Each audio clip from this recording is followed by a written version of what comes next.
So I'm going through major transitions in my life. Welcome to planet Earth. Right. Yes. And welcome to expansion. Right. And I'm very excited about it. Yeah. And of course, I have been shifting directions through the process. Contrast is providing me with clarity. A great deal of it.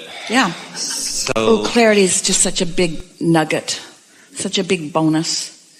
My job now, that I'm not working a job, is to be happy. Yeah. And to follow the impulse. Right. From there. So I'm living in a strange world that not a lot of people are living in. Oh, it's not a strange world. It's the world you came to live in. Right. The strangers are outside of that world, justifying their existence. Surrounded by them, right? So, yeah. But they don't come up close to you unless you get a bead on them and activate them in you, or push against them, get in competition with them. Oh, I found the brave new way and you are all behind. The challenge that I find myself facing is being happy when circumstances certainly don't dictate a great deal of... That's the thing, we know. Because most people are having a knee-jerk, conditional response to life. So if they see something that makes them feel good, they do. If they see something that makes them feel bad, they do. But they don't seem to have any control. But if you can get out ahead of it just a little bit by acknowledging that you get to create your own reality, and that your thoughts accomplish things, and that you have guidance within you so that you can guide your thoughts more and more, and you care more about getting into the receiving mode and thinking those thoughts than being in this receiving mode and thinking those thoughts. You've heard enough just today to make everything different from here on out. I just don't want to be afraid anymore, because I know once I will lose the fear, then it will all come. But you see, we like it when you feel fear, because it's your indicator that your thought is all screwed up. When you feel fear, just stop and say to yourself, I seem to be having a disagreement with my inner being. My inner being is looking at this exact thing that I'm looking at, but my inner being has a different opinion about it than I do. And as you reach this moment, and when it comes up again, and when it comes up again, for what that must mean, so that you begin leaning more in the direction of the satisfying thought about it that your inner being is thinking, rather than the dissatisfying thought that you are thinking, it'll take that edge off, and the momentum will start leaning more in your favor. Do you get that? I do. And so, what are you fearful of? Do you want to talk about it? Sure. What is failure and not being able to stay in my house. But let's talk about it from your first response. Isn't this interesting? You'll like this. Esther's grandson wanted to know what irony is, and this is that. So listen to the way this unfolds. So I feel fear that I will fail. And the reason that I feel this fear is because I'm focused upon failure and my inner being isn't. So the reason that I'm feeling fear about failure is because I'm focused in opposition with what my inner being knows about this. So I've made something up that isn't real. I'm focused upon it, and therefore I've disconnected myself from my inner being. And in that disconnection, I feel fear because I've disconnected from the energy that creates worlds. Your guidance system is working. You're not failing when you're disconnected. You're just disadvantaged. And if you keep it up, you will fail. The fear itself is such a helpful thing, because it's saying to you, as long as you're thinking these thoughts, you're pinching yourself off from the resources that will help you succeed. Don't you love knowing that? What do you have fear of? Doing this thing I'm doing. Well, stop it. Okay. Right. Recognizing that we all are in the place in our lives. We've all been complicit in the places that we are in our life. I mean, that... Yeah. It's easy to have knee-jerk responses. But do you believe that you are the one exception in all the universe and that you don't have an inner being? No. And do you think your inner being is aware of you? Yes. And can you feel that your inner being is with you in this moment and every other? And can you feel that your inner being is looking forward to this progress that is happening with you, just loving the desire that you hold and enjoying watching the unfolding of it? And can you feel that fear happens in you when you get crossways of how your inner being feels about that? So when you feel fear, let it comfort you.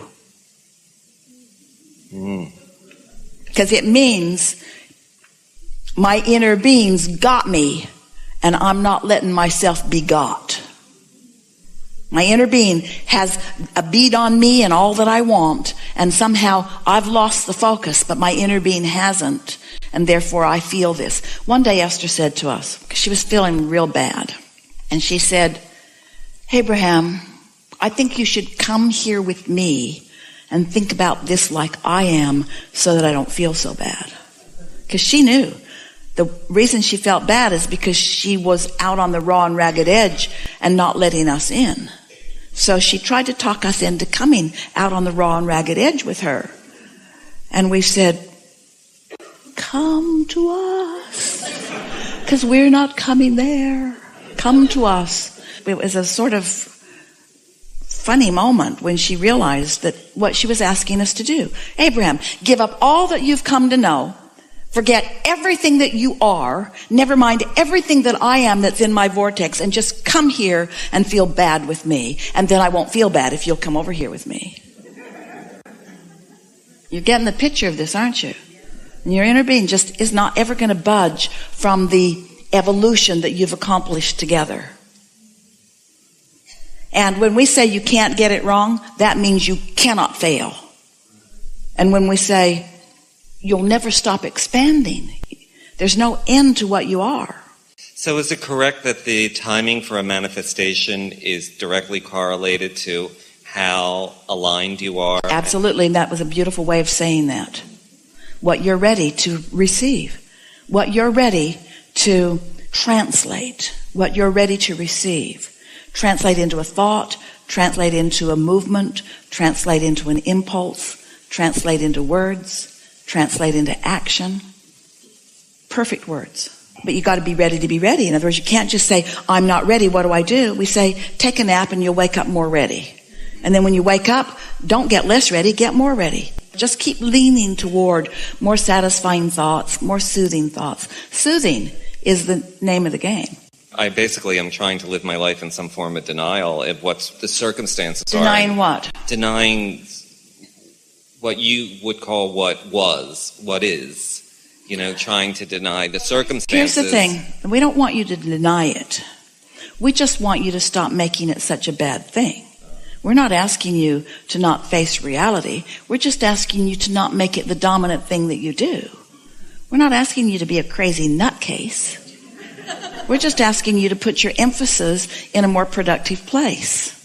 We're asking you to stop beating up on yourself and be easier about it, and then be more expectant of things shifting for you and more aware of the things that are really good still anyway. You follow? I do. Enough? Thank you. Yeah. Really good.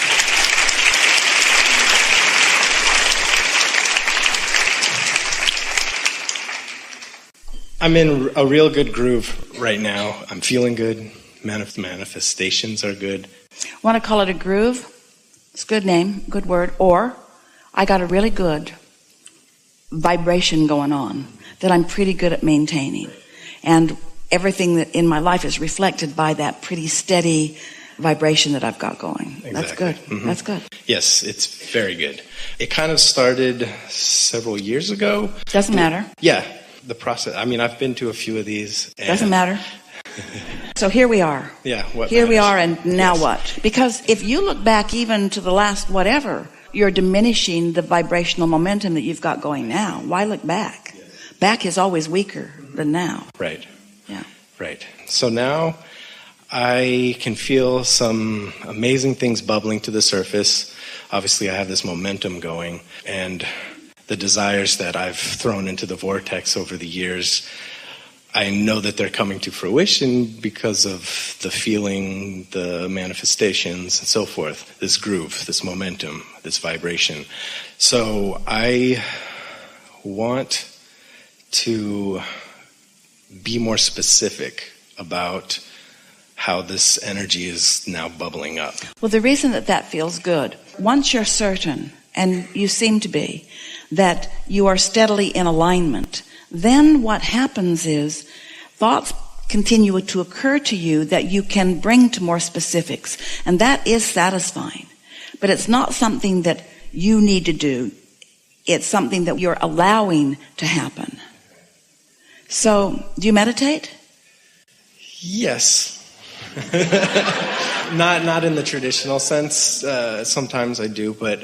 Well, the reason we ask is because when you've really quieted your mind and thoughts begin to flow to you, you can feel the momentum in those thoughts, and often some really specific things will occur to you. Now, you don't have to be in the state of meditation. You could just be really, really happy and something occur to you. But when you get that feeling of really wanting to do something, make some motion toward it right then and there, even if it's only writing it down so that you remember the feeling and what it was about. Because the specifics are occurring to you all the time. In the past, we have encouraged you to get in a good feeling place and to sit and to sort of script what you want. Sort of like you're writing a screenplay. And that's a very productive way of allowing your juices to flow more specifically. This is what we want to define with you. All of you can hear this. Will be helpful to everyone. Logically, what seems more beneficial to you? More productive, more beneficial, and more good feeling? More alignment or less alignment? More alignment. So within the alignment to source energy, or receiving mode of source, or the receiving mode of the spin-off of man's conscious thought, is still receiving in either case, yes? So there is this station I'm choosing, yes? And then there's attention to the thought, which increases momentum, yes? Sort of follow?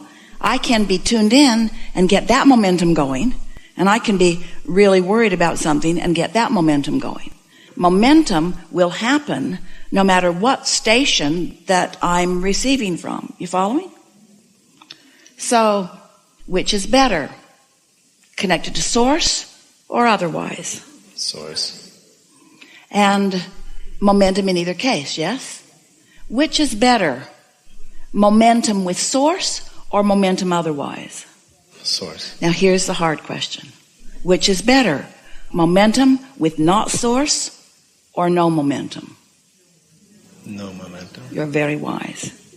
So the reason that we're asking you like this is because a lot of people, they're so used to being human and action-oriented that they want to just get into it and start thinking about it. But if you're connected here rather than here, and you're writing about it, then you're adding momentum to your doubt and your worry and your fear. In other words, when you know what you don't want and you're trying to overcome it and you're offering effort about that, you're not improving your momentum here. You are locking in more in that lower momentum. Are you following?